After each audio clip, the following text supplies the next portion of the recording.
வடக்கு மண்டலத்தில் 466 கள்ளச்சாராய வியாபாரிகளின் வங்கிக் கணக்குகளை முடக்கி ஐஜி அதிரடியாக உத்தரவிட்டுள்ளார். கள்ளக்குறிச்சியில் கடந்த ஜூன் மாதம் மெத்தனால் கலந்த விஷச்சாராயம் குடித்து 60க்கும் மேற்பட்டோர் உயிரிழந்தனர். இதையடுத்து தமிழ்நாட்டில் கள்ளச்சாராயத்தை முற்றிலும் ஒழிக்கும் வகையில் மதுவிலக்குச் சட்டத்தில் திருத்தம் மேற்கொள்ளப்பட்டது.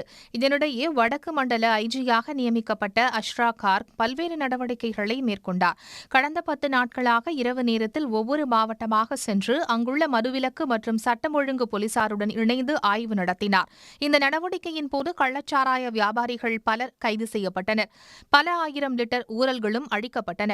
இந்த நிலையில் கள்ளச்சாராய வியாபாரிகளின் 466 வங்கிக் கணக்குகளை முடக்கி ஐஜி அஷ்ரா கர்க் உத்தரவிட்டுள்ளார்.